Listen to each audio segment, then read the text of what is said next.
Started. All right, we have the SpaceCamp group from Virginia Tech today to talk to us about their is it peer-to-peer training program? Yeah, the peer training program, which sounds fabulous. So I'd like to introduce our panelists. On our far left, we have James Dustin, who is the operations coordinator of the Innovation Space at Virginia Tech and has dedicated 15 years to working at the Innovation Space, a multimedia computer lab serving the faculty, staff, and students of Virginia Tech. James started working as a student lab assistant and has enjoyed continuing to work there and helping the lab grow into what it is today. Katherine, our next presenter. Jennifer. You're Jennifer, I'm That's sorry. Katherine. Jennifer is the Director of Emerging Technologies at Virginia Tech. She has the best job ever because she gets to play with latest technologies and work with amazing students and faculty to create a transformation in teaching and learning. Next we have Katherine.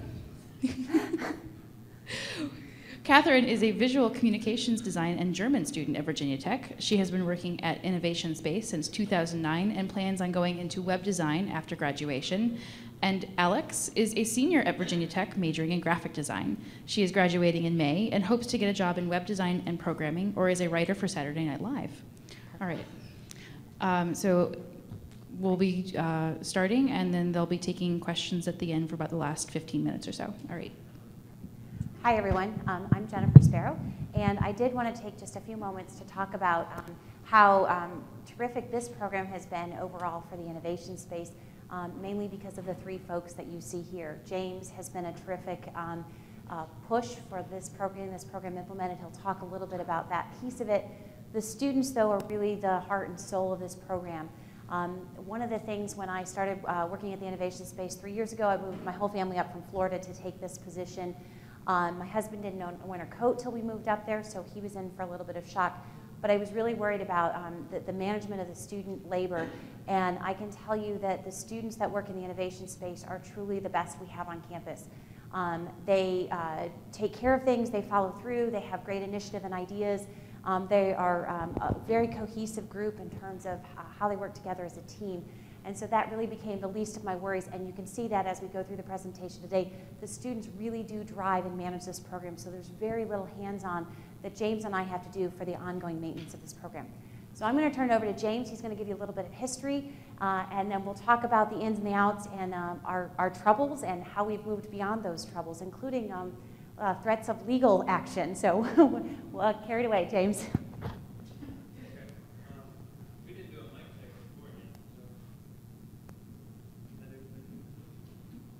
Just kidding. How about now? Yay! Okay. I'm not a good sitter, so I'm going to move around a little bit. Make the camera guy earn his pay today. Thanks, Dustin. Okay, so let's talk about SpaceCamp. We already met each other, but we're a fun group of people. Fun people can make your job a lot easier as a good start. So I'm blessed to work with a good group of people.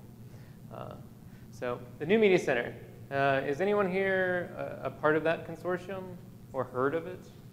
Okay, so a couple people here with the NMC, so I guess we're a dual membership as well. We just joined the CCUMC this year, so this is our first conference, so thanks for having us. So the New Media Center, this was our original lab back in 90-something. You know, old pizza boxes, if anyone remembers those Macs. But the Virginia Tech New Media Center was the first of the original 22 academic institutions that was chosen by the New Media Center Consortium, you know, the group Apple and Macromedia and Adobe and all those people. The idea of trying to bring all this stuff into the hands of educational people. We opened our doors in 1994 in the library. We've been part of the library for several years, and I'll talk about a little bit about that later. It was a 20-seat classroom, not that big. We moved to Torgerson Hall, which was the advanced communication building. We were invited to move into this space in 2000. Amazing opportunity for us to move out of that 20-seat room and to move into a space much larger. A dedicated classroom space, dedicated lab space. We'll talk about that in a minute. We were renamed in 2008, so we were from 1994 to 2008. We were the Virginia Tech New Media Center, a nice little proud homage to being one of those first new media centers. But times changed and names changed, so now we're called the Innovation Space. So let's talk about the Innovation Space, and I'll give you a little bit of background about us and what we do. Like I said, we got to move to Torgerson Hall, which was amazing. We've got a much bigger space. We've got a dedicated classroom, 25 seats. We've got dedicated lab space where before we had to kick people out when there was a class. You know, we'd have open lab time when class wasn't in session. When class is in session, I'd tell people save your file and get out. I'm sorry, and come back in an hour or two.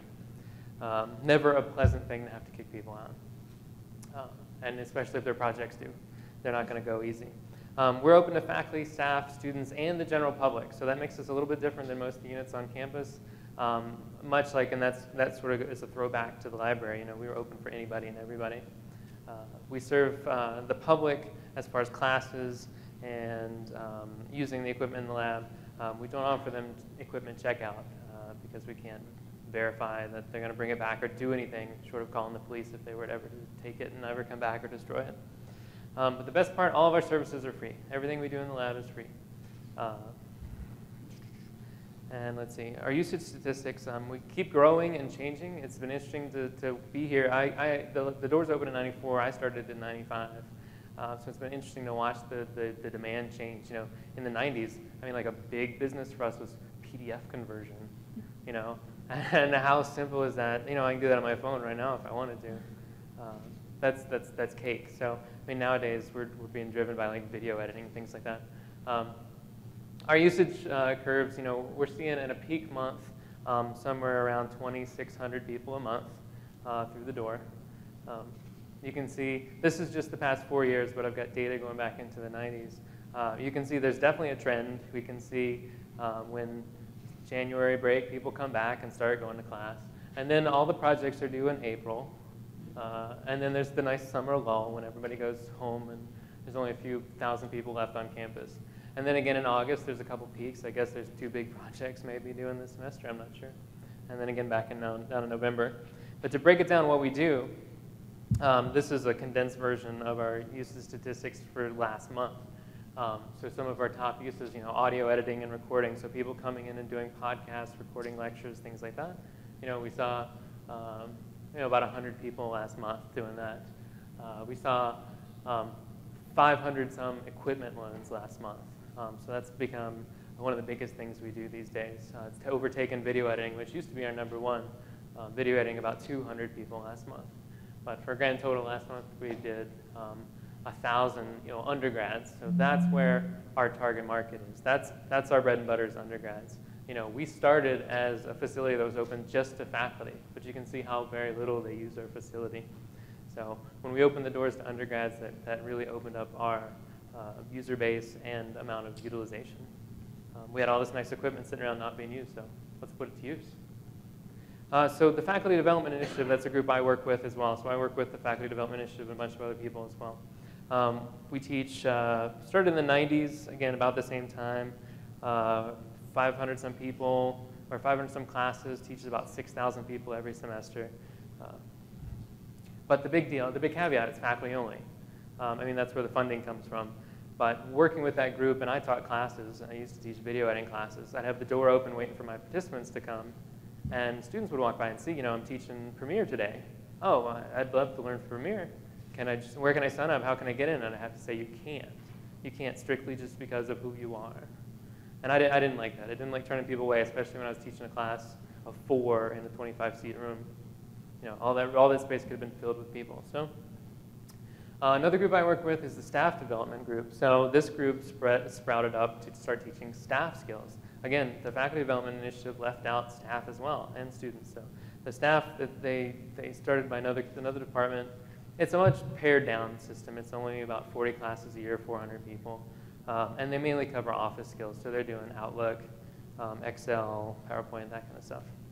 They don't really get into the multimedia stuff that we do.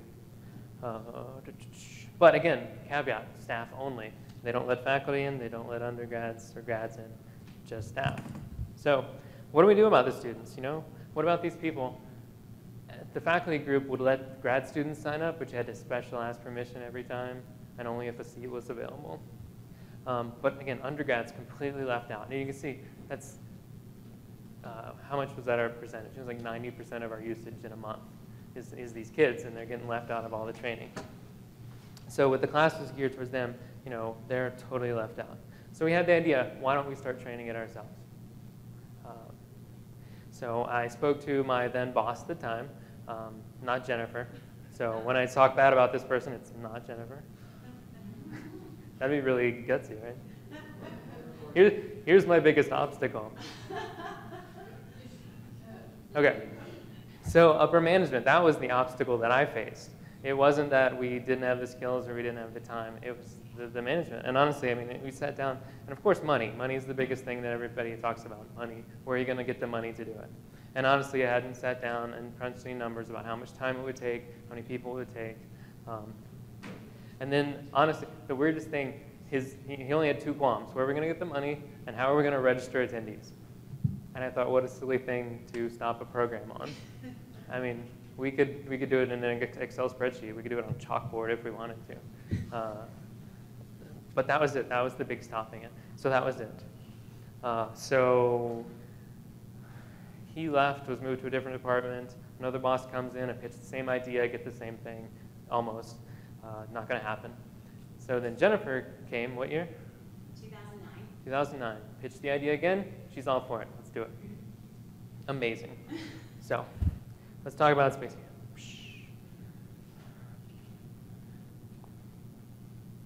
Okay, so the first thing we did when we came with it, we were like, okay, let's have a meeting on starting this program. What are we going to do? Okay, what are we going to name it? That was the first order of business. We sat down, and we'd just been renamed the Innovation Space. We were the New Media Center for 10-some years, and we were pretty proud of the name. We were one of the first new media centers, and we didn't want to lose it, but we were kind of, you know, arm twisted behind us, our back, and we had to give it up. So we renamed the Innovation Space. So we started pitching around ideas. Well, what about, you know, we've got the faculty development initiative, the staff development initiative. What about the student development initiative? It's kind of boring. And then we're joking around like, okay, what about student training and development? Yeah, you can see why that doesn't work, right? The flyers wrote themselves. We made ad material for all of them, and it was hilarious. We had a great time just circulating mock-ups of what we would do. So. And then somebody goes, what about SpaceCamp? Innovation Space SpaceCamp. And we all had a good laugh. And then we said, okay, well, everybody go home and brainstorm, and we'll come back to this. And at the next meeting, like, okay, what'd you guys come up with? And everybody said the exact same thing. We can only keep thinking of SpaceCamp. So we embraced it. We went with it. And we made SpaceCamp photos. And this was a mock-up. We didn't actually use this one. We used SpaceCamp, and we had fun with it.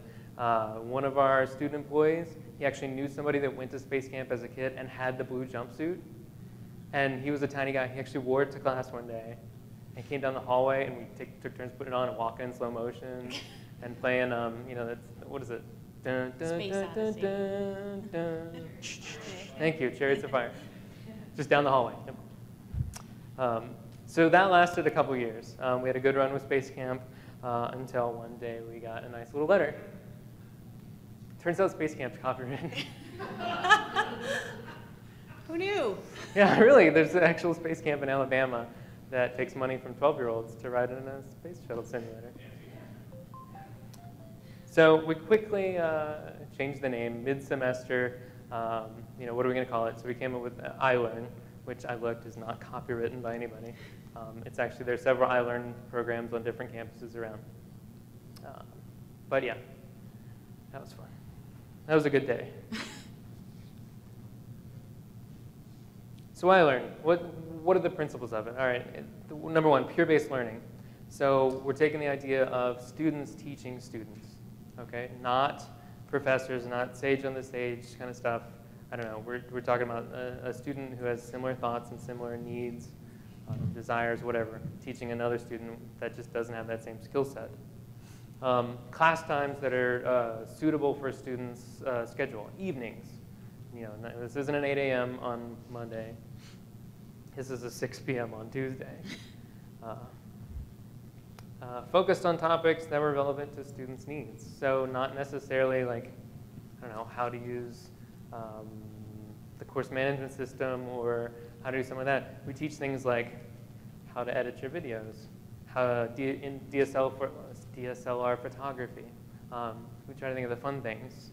that we can do with multimedia to get people interested, and then hopefully they'll take that lesson that we've taught them and come back and use the lab either for the equipment or for the computers in the lab. So we're basically driving business for ourselves as well doing this. And best of all, it's free. We don't charge for any of it.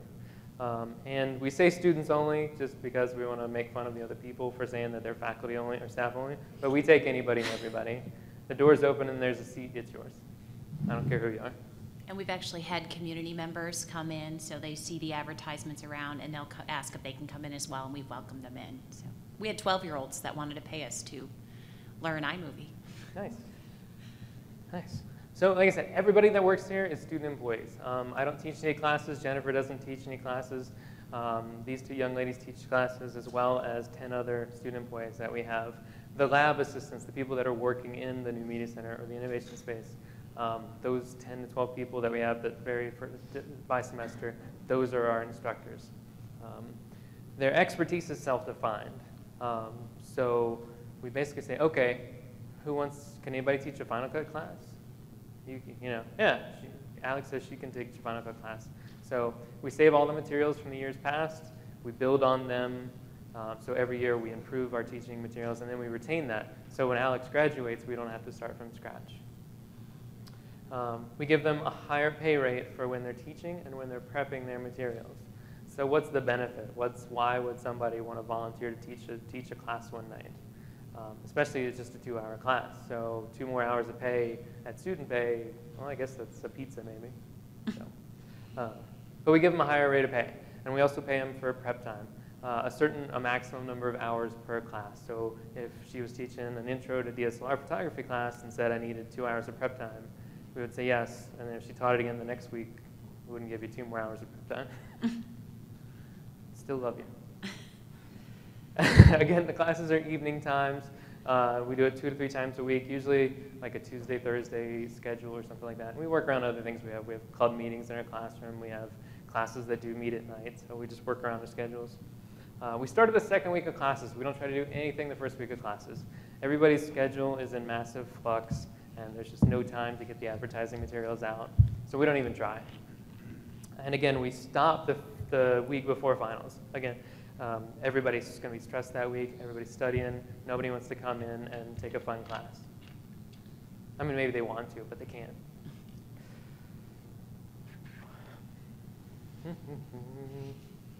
So getting the program started, how are we going to handle signups? How are we going to do the advertising? Who's teaching? What topics are going to cover? All that stuff. We went in and we said, okay, signups. This is an easy one. I answered my old boss's question in a heartbeat. I was like, okay, we run it. Our website is Drupal. Anybody uses open source like CMS stuff? I just looked in the modules. Is there a sign up module? And sure enough, there's a module called sign up. It was quite easy to use. It lets us create new events, add the ability to sign up for it. Someone goes on to our website, looks at the classes. We add sign up to that, to the description of a class, and they can sign up their name, email address, and it adds them to a list. From that list, we can do things. We can limit the number of classes. So say the room is a 25-seat room, but necessarily like we have a Final Cut class. We only have 10 licensed to Final Cut. We'll limit the amount of students to 10 or 9 if we really think about it. And it does things like automatic email reminders. So students can be emailed the day before, 3 days before, whatever, to remind, hey, you signed up for Final Cut, Tuesday at 6 p.m., don't forget. Advertising materials. So more fun stuff, but serious advertising. Like me as a spaceman. We did things like we asked our students, if you're in the communications department, can you send it out to a listserv in your classes? We put out info cards in the dining halls. And the dining halls have little boxes on them that people put different things in. They're thrown out every week. So every week we go to a different dining hall and put out these cards. Word of mouth, hopefully, that people take classes, are talking about it and saying good things about us. With every time we loan equipment, so there's 500 equipment loans we did this month, every time we hand out a little card that says, reminder, this is due back on such a date, and then on the back side of it is an ad for our classes. We did banners in the hallway, so we're in a very well-trafficked building, so we just put this banner out in the hallway every day, so we get a few hundred eyes on it every day. And then this is new this year, we got into the student move-in packets, so 9-some thousand students moving onto campus every year, they get a folder that's got things like, you know, where can you park, I don't know, but then there's coupons from local vendors, you know, cheap pizza or free breadsticks with a pizza. So we plopped in our card that Jennifer's handing out right now. One side talks about our iLearn classes. The other side talks about lynda.com, which this semester our university is providing everyone with a free access to lynda.com. So that's amazing. So we basically gave 10,000 students 2 options for class. Do you want to take it face-to-face? Come to iLearn. Do you want to take it at home or in the coffee shop, wherever? Go to lynda.com. I'm going to pass it over to somebody here. You want wireless? Or? All right, so as we were coming up with the classes to teach, we just took a look at our lab. Our lab is sectioned off into different sections. We have a graphics section, a video section, and we have some audio bays. So it's pretty easy to come up with classes to teach. Our classes, we teach classes on how to use the Mac. We teach Photoshop, Illustrator, InDesign, iMovie, Final Cut, GarageBand, Audacity, which is a free audio program. We teach classes in cinematography, in Dreamweaver, Flash, Motion, After Effects, et cetera, et cetera. So we teach tons of programs based on what the students who come into the lab want to learn. We also teach classes on how to use the DSLR cameras. We have giant EX1Rs that we use, and just classes like that. I'm just gonna Can you hear me? Okay. Okay, so we also wanted to figure out how to come up with the lesson plans. What are we actually going to teach in these classes? And this basically, it depends on the top of the class. Obviously, it's going to be different if we're teaching a program versus a DSLR camera. And we do have 2 specifications, so basics or intermediate, advanced. And then basics, we just go over the tools, kind of like the interface, get people, get their feet wet in the program and show them what's possible. And then people who want to sign up for the intermediate classes can go more in depth. To help facilitate the learning, we create worksheets with kind of like activities or little projects for them. For example, for Intro to Photoshop, we have like an Andy Warhol duck poster, and so they use the tools and change the color and have like 4 different ducks next to each other, and it's just kind of fun and not too serious. So we have fun with that, and then every patron who comes into the class, they each get a laptop with all of the exercise files on it, so we already have everything done, and then all of the components that go into the assignment or little project, and so they get to work through that as we're teaching them the program. So the first semester that we did SpaceCamp, these were the results for fall 2010. We had 19 sessions with 154 attendees. 54% of these were repeat attendees, so they came back for another session. The cost was approximately $1,200 for the semester, and per attendee it was $7.80.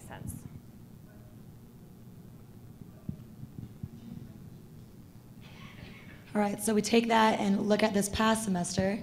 Instead of 19 sessions, we had 16. We had a total of 91 people come. The total cost for this semester was $672 and $738 per person that came. These classes are great for the students because they learn all these programs, but they're also pretty great for us who teach them. This works. For many of us, it was our first time instructing in a classroom setting. So it was kind of cool to learn how to speak in front of people, how to gain skills for instructing, how to public speak, how to gain some confidence in that, and also how to be very patient. We also learn the software super well because we do the same classes over and over again, and we get different questions each time, and we need to know how to answer those questions. The classroom setting is very laid back. We encourage the students to ask questions throughout. We encourage them to experiment and go off on their own as we're teaching so they can get a better feel for the program. And everyone seems to have fun. Some people even stick around at the end of it just to use the programs for, well, after the class is done. So that's always kind of cool. And here's just some feedback from people. Yeah, so we always get really, really positive feedback. These are just some examples of emails that we've gotten. And usually we ask people at the end of the session, was that helpful? Did you know any of this before? And a lot of times people have touched the program before, but there's always something that we use these programs every day, so there's always something, some random hidden tool or some shortcut that we've found that's helpful for them. And they love it, and they're so appreciative because they can finish their project faster, and it's usually fun too. So some ideas we have for the future are going more in depth. Many of our classes currently are very basic classes, and we have kids who come back and they want to learn more in-depth stuff. So maybe in the future, making the classes advanced or just based on one specific skill they want to learn about the program. Targeting specific department needs. So the visual media department might need something very specific. They can come in and take our class and learn that. Same with the theater and cinema or the English department, et cetera. We can also have them learn or get a digital media literacy certification, where they just learn all the programs, and then at the end of it, they get like an award saying that they know how to use them. Sorry, I keep trying to turn it off.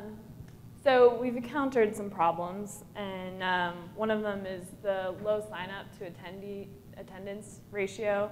About 60% of the people who sign up online actually show up, which is actually pretty good. I'm okay with that. Yeah, so, which is also good too, because they're smaller classroom sizes, and we have 2 instructors, and we can give them a lot of attention. And then we also have some faculty members who like to use the workshops in lieu of their own instruction. I believe we have one professor who sends in people with Dreamweaver projects all the time, and which is, still good though. So some ideas we have, or not ideas, some things we do that make all those things easier. We send out reminder emails to all the signups, maybe a couple of days in advance or that day, just telling everyone to come. Hopefully that ups the attendance for the day. And then we also do in-class instruction. So occasionally the students who work there or the full-time staff will go into a class that's not in the lab and teach maybe iMovie or a Photoshop basic skills class.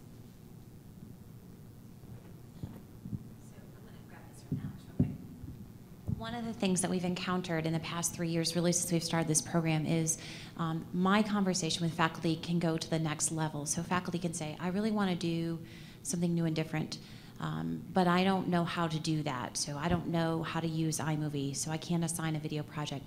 So we really want to be the bridge between that. We don't necessarily want them to say, your entire class needs to go to SpaceCamp or iLearn. I won't stop calling it SpaceCamp probably for 3 years. Take me 3 years to unlearn that.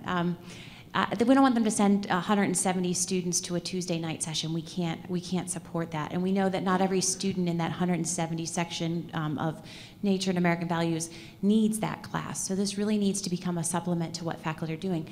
But my conversation goes from not only can you utilize these technologies, here they are and they're available, but now you can create new and interesting assignments. So for example, a video project, an audio podcast, brochures made from InDesign that will support whatever project they're doing. And students have now really 2 avenues to get additional training, 3 avenues to get additional training on it. We always encourage iLearn. That's our first step because we know that students like the hands-on piece.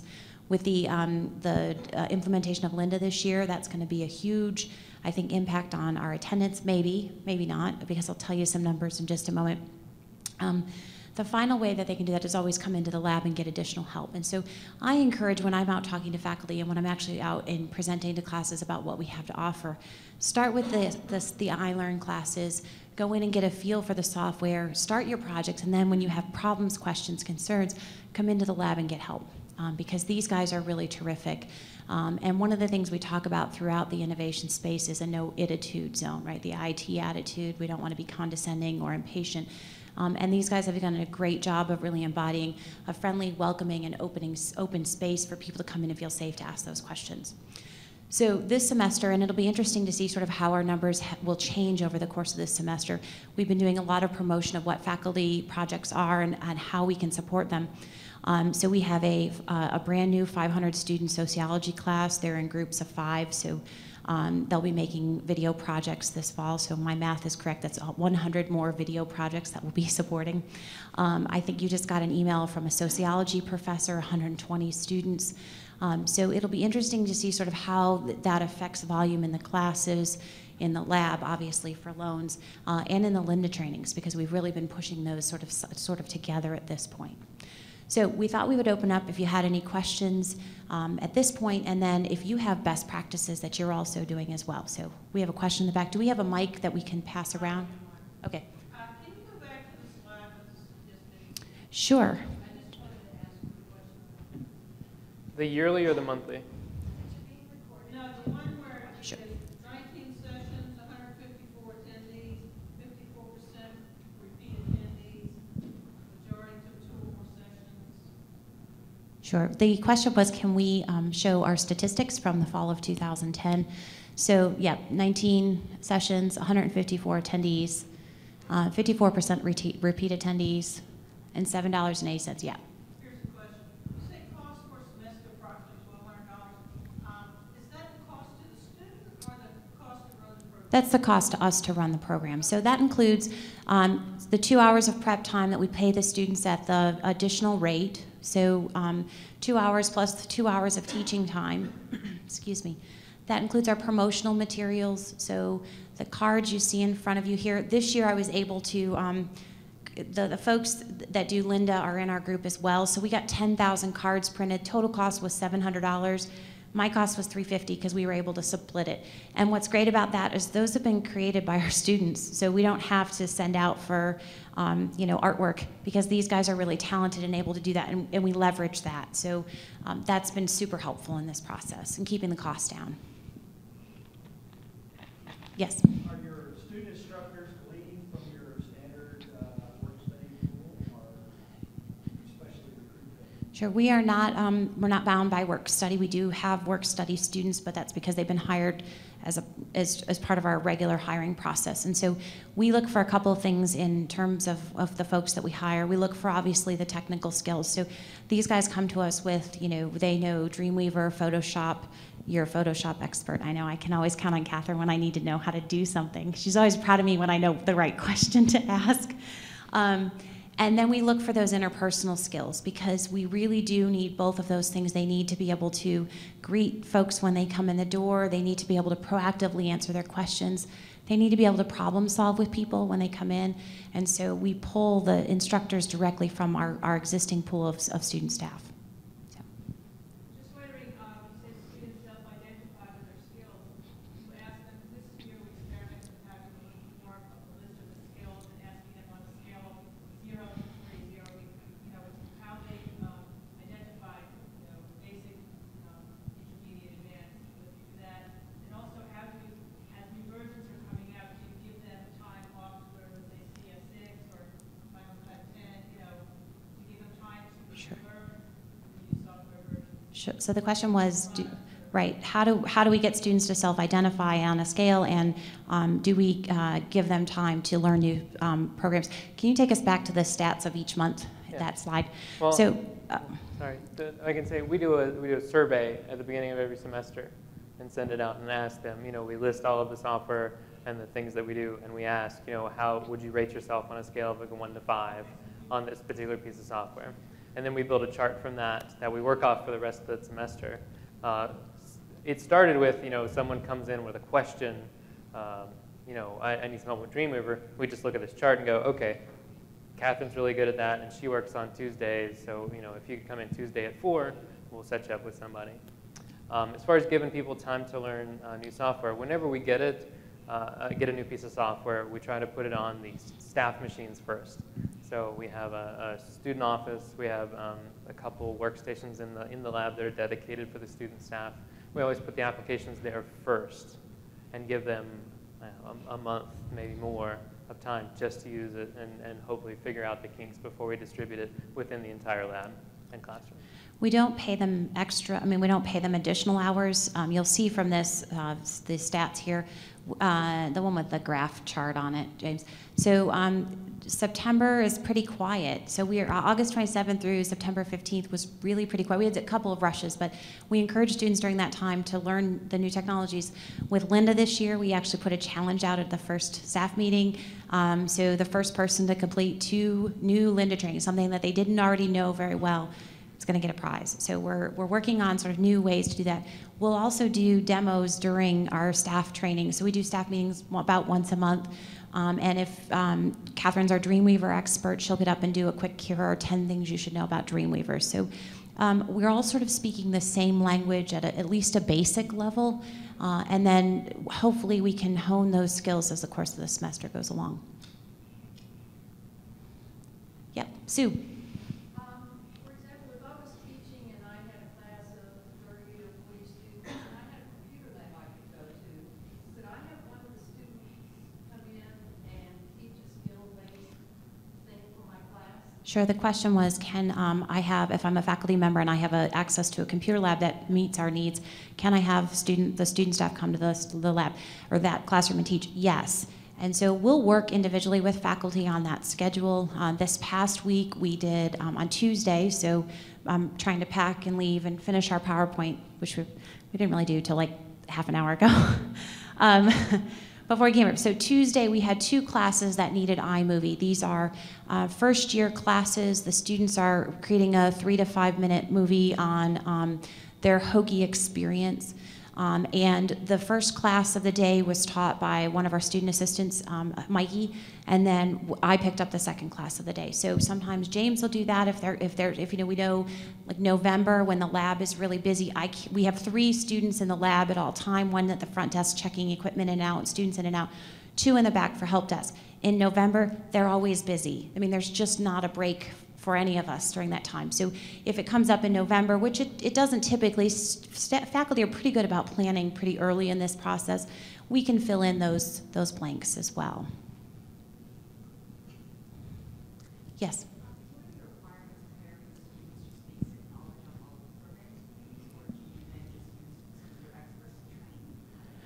Sure. Well, the question is, do we look for expertise sort of or a knowledge of all of the software, or do we look for specific skills? We do both. So if we had somebody that came in and said, I know the whole Final Cut suite and I know, Dreamweaver, InDesign, and they had a good personality, we'd probably scoop them up in a heartbeat. But what we really look for is what are our gaps. So James mentioned that we do a survey of the students every semester. Alex does the thankless job of scheduling everybody. So, how do we cover our hours with 3 students at a time? And we do have little gaps where we don't have a third student. So sometimes it'll be that we need somebody that is, we know that Mikey's graduating, he's our Final Cut expert, he's graduating in December. So we need to pull somebody on that's gonna do Final Cut beyond when Mikey leaves. And that can work, Tuesdays from 3 to 5, because that's a slot where we don't have anybody. So sometimes it's just, it can be a luck really at some point. So that's a good question. Yeah. Personality is definitely number 1 on the list. Yeah. I always say I can teach anybody Photoshop, but if you can't talk to people and deal with people and have a smile on your face, then we don't want you here. But then that's right. Everybody, I always expect everybody to have at least like a specialty. We might interview Alex and she would come in and she'd go, I'm really good with Photoshop. Well, what about say video editing? Because that's like our number 1 in-lab usage. I don't have any experience with that. But she's got a good personality, and she's got some sort of skill set we can build off of. Then, like I said, I can teach Final Cut, but I can't teach personality. So you had a question, Beck. Other than your philosophy, what was the spearhead and what were faculty asking for, what students asking for? it was students asking for it. So that goes back to, I was teaching some of these classes that were faculty only. So again, like standing at the door, you know, welcoming everybody, handing out handouts, things like that, and to have people come in and say, you know, can I get in on this? And I'd have to say no. I hated doing that, especially, like I said, when there was a room full of empty seats. I just didn't see it was a waste to me. So yeah, I kept going, and then every time I get a new manager and say, hey, I got this idea, and I get shot down, and I teach another semester or two, and turn people away, and then say, hey, new boss, what do you got? One of the And things. it was great. Sure. Yeah. One of the things I think that we noticed as well, and this was sort of when I realized how important this was. It didn't take me long to realize how much. I said, yeah, tell me what it costs, is what was my response. You know, just tell me what money you need, and we'll make it happen. But we know that there are particular faculty that maybe aren't as versed in what they're teaching as they should be. So we have a particular faculty member, these guys will know who I'm talking about, who assigns a Dreamweaver assignment to the students every semester. But she doesn't teach them Dreamweaver. She just says, go to the innovation space and learn it, which is fine. We're here to support the entire university. But we were getting the same questions repeatedly. You know, 25 students would come in and they would be like, well, how do I open Dreamweaver? What's HTML? I mean, they were really kind of basic questions, and we realized, I mean, here are students being confronted with, I have to create an HTML-based website, and I don't even know where to get started. You know, they're lacking the basic skills. And so when we first did this, we targeted those emails when we first started doing the SpaceCamp stuff at those faculty. So we would send out to that particular faculty member, hey, did you know we've started this program? And your students can all come at the same time to learn about Dreamweaver. And we know that they normally come in March, you know, 15th. So we're going to have that Dreamweaver class March 12th.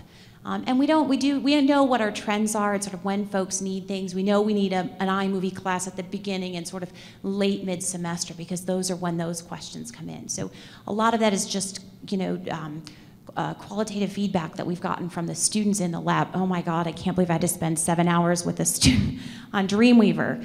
It's from that same class. And so how do we sort of combat some of those issues? So good question. Yes.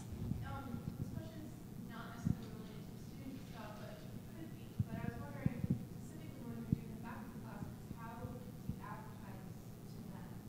I know on our campus, advertising is always a problem, but it's especially a problem for faculty. And so they want us to stop teaching classes because they're like, we don't have enough people. Okay. I'll tell you, but it's not a good answer for you. I'm sorry. So the Faculty Development Initiative at Virginia Tech is a program that lets faculty take X number of classes in a semester every 4 years, and if they satisfactorily complete that many classes, they get a brand new computer for their office. So It's a huge carrot, so right? that's how they get them in. They get butts in the seats. The good majority of them do it. So we try to hit, we're hitting a quarter of our faculty every 4 years. So we have a captive audience. In theory, we're getting a quarter of our faculty every year. So we can talk to them about these opportunities as well, and we do. We give them the SpaceCamp, you know, the iLearn cards. We explain to them how this is to support not just what they're doing, you know, oh, your students need to do a Dreamweaver assignment, but rethinking what that means. You know, what does it mean to be a creator of knowledge rather than just a receiver of knowledge as a student? So good question. So it's not a good answer, we know. So Yeah, there's almost no advertising. They put up a board in the hallway with the schedule for that semester, and that's pretty much it. there's a website. Yeah. And that's a related department in our division. And we certainly do teach some of those classes. We're asked every semester to do, but you know, we do the iMovie classes, and you know, it's some faculty come and say, "I'm just here to get my computer," and they type away and you know whatever, just like students do. But some students or some faculty come and they don't think they want to be there, but as we start to go through sort of these new and interesting ways to do things, they're excited about it. And so I would guess, you know, in the springtime when sort of classes kick off, we do classes in the fall, and those are open to everybody, but those don't really count towards your, you know, completion of classes for your computer. We may get 6 or 8 in a session, and we're probably offering, I don't know, 40 sessions a semester. In the spring, we offer a larger number, and we would get typically 22 to 28 people in those classes regularly. And I know those numbers are not typical. There's been discussion about doing away with that. The folks that understand what the impact of that, like I've talked with folks everywhere that say, gosh, we can only get 4 faculty in for training, or 7 faculty in for training. I see it being just a great resource for us. So, yeah.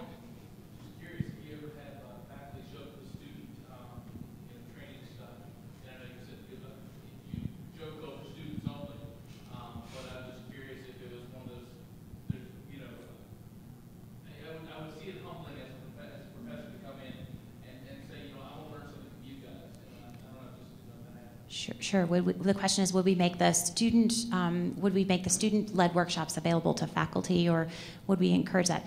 I certainly think if faculty wanted to sign up for iLearn, we wouldn't stop them from doing that. I think part of the beauty of Faculty Development Institute, and the reason why they said no students, is they wanted faculty to have a safe place where they could experiment and try and fail without their students seeing that. Now, I think we're seeing a shift where we understand, the over 40 crowd, not these guys, but me, I understand that the students are coming in with a higher level of skills than I can certainly stay current in. And so that exchange of ideas back and forth, I encourage faculty all the time, oh, I want to use Poll Everywhere, but I'm not sure how to do it. Get a student in your class and say, you're responsible for Poll Everywhere today. You'll read through the questions that come in, so embrace that. So I think we'll see more of that, but I think it's a great idea. The numbers so far have been single digits. I mean, we've got 2010, so that's 8 semesters so far. I mean, we're in the single digits of faculty that have attended, but I assume they had a good time. Yeah. I haven't gotten a single complaint yet. How about that? We had a problem with faculty coming to our student classes to the point where students were like, They don't want to be there. So we started working with our faculty instructional technology. So now we've done 2 things that have really helped increase faculty attendance and kind of get them back to their corners. One is we offer 4 sessions a year, like on e-portfolios or collaborating digitally, and everybody comes for like the first 10 minutes, and we do breakouts. And the faculty, people go with faculty, and the undergrads go with us, and that's actually been really popular. And then the other thing is, we found out through our research that faculty don't want any more emails because, we get so many.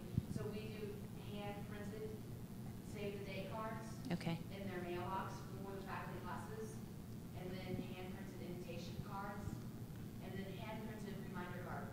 Because they're, debating about that. Who do you have write all that hand-printed cards out? Not hand-printed, I'm sorry. Oh. Okay. I was like, you're a real sport. We don't give them free computers, that would be great, but we do bingo. Right. People lose their mind over it. They love to come to bingo. And then the other thing, they made us promise not to make classes more than 30 minutes, so we do 2 types of classes, 15-minute and 30-minute. And that's great. Quick takes, right? And bingo was his name-o. I mean, that's fabulous. Love the bingo. Our attendance has gone crazy. Yeah, good. Excellent. Yeah. We work very closely with the Faculty Development Center, which is called EdTech. So they want to be in charge of faculty, and they want us to be in charge of students. So we actually run these workshops where we're talking about how do you assign a digital media assignment to your students. Sure. And one of the things we do encourage is for them to learn how to do the assignments the semester in advance when they plan. That hardly ever happens. But one of the things we do when we will have class sessions for their students when they request a workshop, we will recommend that we have one of those sessions dedicated to actual lab time. Great. So that they can at least appreciate what their students are going through, because sometimes they don't start the assignment until a week before it's due. So they can actually be there while we're helping the students answer the questions. Maybe they'll pick something up. Sure. But then they can gain the appreciation for the challenges that they're giving their students that they haven't thought about. And those are all great ideas in terms of getting, and I appreciate that you say we encourage faculty to do it a semester ahead of time so they understand that. But they don't, and that's the reality of it. The beauty of what we've been able to do in this, I think in collecting this data and thinking about going forward, whoa, Nellie, is to, Whoa, now. we're collecting a repository of resources. So the first faculty member that I ever had a conversation with when I started this job came in. He said, you know, my class is going from 70 to 140 students. In the past, we've done face-to-face debates in teams of 3, so 6 students would get up a time and debate. I can't do that anymore. I don't have the time, so help me. And not every faculty is going to say that. We get that. But he is a Luddite. He emails. And so we gave him a cafeteria of options. So the big buffet, the big belly buffet. We gave him the big belly buffet. I'm going to start calling it that because that's over in the casino across the street there, the Monte Carlo. So not that I've been. So we gave him this buffet of options, and we said, you know, could do A, B, C, and D. And he tried, you know, A, D, and F is what he wanted to pull, and one of those was a video project. And that initial investment of time on my part in working with the faculty member was things like developing rubrics for grading the assignment, creating short instruction sheets, creating, you know, a knowledge base of resources for his students to use, how to get to Creative Commons. I mean, those basic kinds of things we all cover every day. But we've kept those in a repository so that when the next faculty member comes up and says, I want to do a video assignment, but I don't know how to grade it. Well, let me show you what Bruce Hall, the Luddite, is doing over in the College of Natural Resources. Look at, if he can do it, you can do it. You know, so developing that and showing examples of student work. A great example of one of the projects the students did was the stop motion Lego video. They used the equipment of the innovation space, and they were there editing for hours. I mean, it was, I could see them out my window, just like watching them, and I'm thinking, oh, this thing, I mean, hours, days they were here. And they finished it, and I asked Bruce, I said, was this that the students all vote at the end, and the top 10 get shown at the Emmy Awards, he calls it, at the end of the semester. And that was one of the top 10. And so I pulled that off of YouTube, and we saved that one separate. So if Bruce decides he's going to take everything off, we can keep that as a resource and say, look at what Virginia Tech students are already doing. And this is how they got there. They came to SpaceCamp. They came to the innovation space. They used our resources. So good. Yep. What would you say the 3 most popular requests are? What applications are the most popular? You guys can probably answer that. Yeah, I would say Photoshop, Final Cut Pro, and iMovie. We also, I mean, we have a lot of people come in with Illustrator questions in design, and then once a semester Dreamweaver. But Would they be in that order that you just said? Photoshop, Final Cut Pro, and iMovie? yeah, definitely Photoshop. Yeah. Sorry, Photoshop first, then Final Cut and iMovie. Sure, question in the back. On the other side of that question, if you have students who come in that aren't really technically savvy, do you have like a course of curriculum that would kind of bring them to a level of expectation that would prepare them toward that kind of thing? I'm so thinking about that. We're looking at, in my head, I'm thinking about a way that we could do digital fluency badging, right? So this is following up on the badging, this big idea that we could really have sort of a face-to-face and online component, not a MOOC. I'm not really thrilled about that idea, but getting people to cooperate and create and display those digital fluencies in a way that is somehow badged or credentialed, I think would be fabulous. I think we, for example, this semester we did the ebook pilot that Jim Twetton talked about. I don't know if y'all were in on that session. And we had 1,500 students participating in this ebook pilot, and 3 couldn't get their ebooks. I mean, we did everything we could, and they couldn't get access to them. I finally said, come in, we'll take a look at it. I can't troubleshoot anymore over the phone. They didn't have internet access. Like, they couldn't get online, and so you can't get your ebook if you can't get online. And so we know that students are coming sort of with this wide range of skills. We've got some novices. I mean, I would maybe call them less than novices. These are one student had his mother call me, and he wanted me to give her his password so that she could log in for him. So these are really novices. To experts, engineering and computer electrical engineering students that are probably hacking our system while we're away. And so I think that's a critical piece when we talk about these digital fluencies, when we talk about creating 21st century digital citizens. So great question. I think we have about 5 more minutes, so maybe 1 or 2 more questions if anybody's got them. Yep. What about administration? Have they said anything? So my bosses love it. James can tell you like the history of this, but we have a pretty visible space on campus. We are in the main academic building. About 6,000 students walk by our windows every day, and we do have windows. But that also means my bosses are walking by the windows every day. And they couldn't be more thrilled with the activity and the types of things that we're doing and the ability to show off these kinds of resources. Again, I mentioned the folks that are doing Linda. We just said to them, hey, we'll create a card for you if you'll pay for half of this. And they're thrilled to be a part of that. So that's good. The best part for me this year was we got to go talk to our provost about another issue. And I just took some cards over. I wanted to show him, and it was available. He goes, I've heard people talking about the SpaceCamp.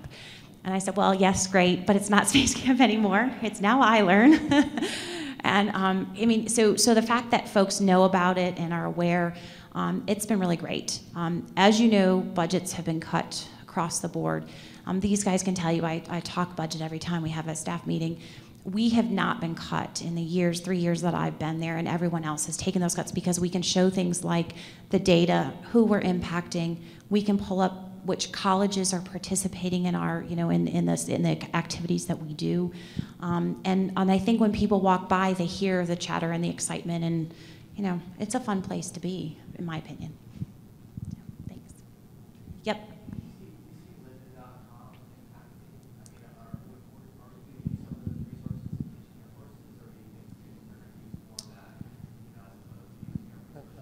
Well, I hope so. I mean, I think, yeah, what? Yeah, I can answer that. Yes, actually. I just learned all about our DSLR cameras using the lynda.com tutorial, and it was really fun. They're extremely good. And they go through, I mean, you can search in lynda.com and modify your search to beginner, intermediate, advanced, that kind of thing, and they have everything, and everything's titled really well. And a lot of times with the cards, and we'll just tell people, like, you can come in for a one-on-one consultation, or you can actually use lynda.com. Some students still don't even know about it, so we've been telling people, and they're like, what? We can do this? So they can do it on their own time. So it's just kind of like a preference thing. Do they want to sit down with us or do that? And I think we've already referred a lot of people to that, and they really enjoy it. So Katherine, I'm sorry. No, go ahead. Katherine taught our most recent intro to DSLR photography class, and she had experience with cameras before, but maybe not our particular model. So she took the lynda.com class on our particular model and then used that to create supplemental materials for what she already had built from her knowledge already. And then whenever people approach us and say, hey, I want to take a course on Final Cut, but you're not offering one. The next one, the last one was yesterday and I missed it, and the next one's not for a month. So what can I do? And that's the first thing I always say, well, if you've got time, and I'll go to Lynda, find the course, copy and paste the URL, and say, here you go, take this, sit down with this for a couple hours, and you'll get a good leg up. I think getting back to the question, will it impact attendance? Will it impact sort of what we're doing? I really do hope so, because as we started talking about the projects and the volume of projects that we're supporting throughout the course semester, and I don't think we've ever kept a really great list of that, but faculty will email us and say, oh yeah, I've got 500 students that are going to be doing this video project. And we go over them in the staff meetings to let folks know what's happening and sort of what they should anticipate coming in, faculty, students coming in with. But we don't have the capacity when we're a 26-seat lab, when we're in the open lab space and 2 students to support it. We certainly don't have the capacity to have 500 students descend upon us at one time and get iMovie help. And so I'm counting on that helping what we've got. Again, we're in the first year of a 3-year contract with Lynda. I know my bosses are looking at sort of attendance and who's using the programs and what departments they're from. We're actually working with Lynda to create playlists, so faculty can go in and create a playlist and email that playlist to their students, and when the students are completed, it'll let the faculty know. So this is the next step of what Lynda's doing, and I'm hoping that will allow us an additional piece of resource here to get faculty comfortable with the idea that they don't have to be the sole help desk support troubleshooting for these cool projects that they want to do. So great. One more question. What thought might be to have the online stuff as prerequisite to your coursework? That's a great. So that they actually have to do some of the basics. They're not all coming in and asking the same Right. questions in class. Right. And that way you can actually get some more advanced questions. That's a great idea, and I love the idea of sort of flipping the classroom, right? Learn iMovie and then come in and get some hands-on with the files we've preloaded. I also I worry about not seizing every opportunity to get people in the door. You've seen the stats, you've seen how they've grown. I mean, last April was bananas. And I really think that every opportunity that we have somebody coming in the door, they're greeted by these happy, shiny faces, and they really are welcomed. We can offer other solutions for them. We have beanbag chairs. I mean, it is just a cool place to hang out. And to build those relationships and make people feel welcome has been a big challenge for us. Like James can tell you, you can look at the data, you know, before I got there, and I'm not saying it's me, it's all me. It really was, I think, a much quieter space. It wasn't as active and engaged and buzzing, and now it's kind of a cool place to hang out. So we will be posting our slides. We haven't done that yet, so again, we were still tinkering and working. But if you have any questions, I think all of our contact information is available, but we'll make sure those are on the slides as well. Yeah. Or we've got a generic email address too if you want. Thank you. Innovationspace@vt.edu. Feel free. Yep. So, yeah, we'll post them on the proceedings. Thank you. Thanks. Thank you.